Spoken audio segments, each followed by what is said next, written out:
Hello, everyone. Welcome, and thank you so much for joining us today. My name's Ken. And I'm Everlyn. We're really happy you're here because today's topic is something that many English learners struggle with, giving presentations in English fluently. If you've ever had to present in English at school, university, work, or even online and felt nervous, stuck, or unsure of your words, this video is for you. Exactly. And before we begin, let us tell you something important. You are not alone. Almost everyone feels nervous when speaking in a second language. I remember my first presentation in English.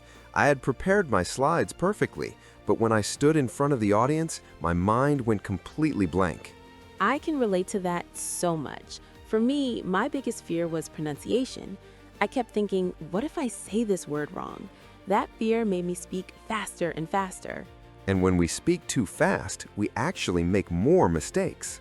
That's why today we're going to guide you step by step, from preparing your presentation to speaking fluently to engaging your audience with confidence. By the end of this video, you'll not only understand how to present in English, but you'll also feel more confident doing it. So let's start with an important question. What does fluency really mean? Many people think fluency means speaking perfect English. No mistakes, no pauses, no accent. But that's not true. Fluency is about communication, not perfection. In presentations, fluency means speaking clearly, expressing your ideas smoothly, and helping your audience understand you easily. You can make small grammar mistakes and still be fluent, as long as your message is clear. However, non-native speakers often face common challenges. Let's talk about them. Number 1, nervousness. Your heart beats faster, your hands shake, and suddenly your English disappears. Number 2, limited vocabulary. You know what you want to say in your language, but not in English. And number 3, pace and clarity. Many learners speak too fast because they're afraid of silence. The good news? All of these problems can be solved with the right preparation and practice. Fluency starts before you stand in front of an audience. Exactly. A fluent presentation begins with clear planning. Every good presentation has 3 main parts: introduction, body, conclusion. Your introduction answers one question. Why should the audience listen to me? Your body explains your main ideas clearly and logically. And your conclusion reminds the audience of your key message. If your ideas are organized, your English will sound more fluent automatically. One mistake many learners make is trying to sound too advanced. Yes, using difficult words doesn't make you fluent. Being understood does. Choose words that you know how to pronounce, you feel comfortable using, your audience will understand. For example, instead of saying, utilize this methodology, you can say, use this method. Now, let's talk about practice, the most important part. First technique, shadowing. This means listening to a short English video or audio and repeating the speaker at the same time. It helps with pronunciation, rhythm, and natural speed. Second technique, record yourself. Yes, when you listen to your recording, you'll notice where you speak too fast or unclearly. Third technique, rehearse out loud, not only in your head. Your mouth needs practice, not just your brain. The first 30 seconds of your presentation are very important. You can start with a question, a short story, or a surprising fact. For example, have you ever felt nervous speaking English in front of others? After your opening, tell the audience what you will talk about. This helps them follow your ideas. You can say, "Today I will talk about 3 main points." Signposting words guide your audience. Here are some useful examples.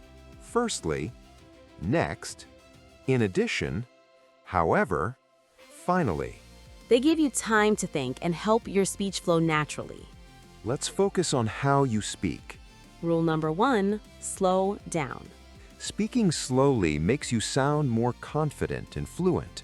Rule number 2, use short sentences. Short sentences are easier to control. To introduce a point, I'd like to talk about. To introduce, let's move on to.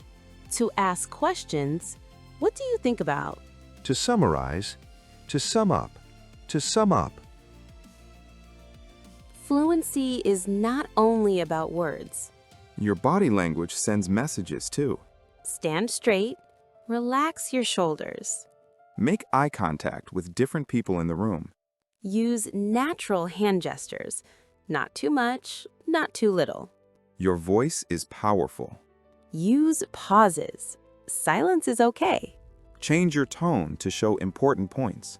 Slides should help you, not replace you. Avoid long sentences on slides. Use keywords, images, simple charts. Never read directly from your slides. A fluent presenter connects with the audience. Ask simple questions. Use phrases like, "Does this make sense? Let me know if you agree." Handling questions. If you don't understand a question, it's okay. You can say, "Could you repeat the question, please? Let me think for a moment." Mistake 1, speaking too fast. Solution: breathe and pause. Mistake 2, too many fillers like or Solution: replace them with silence. Mistake 3, reading slides. Solution: practice your key points. Let's quickly review our top tips.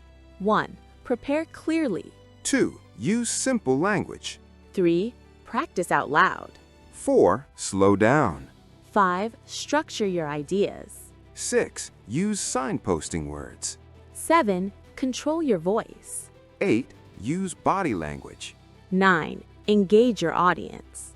10. Believe in yourself. Fluency is a skill, not a talent.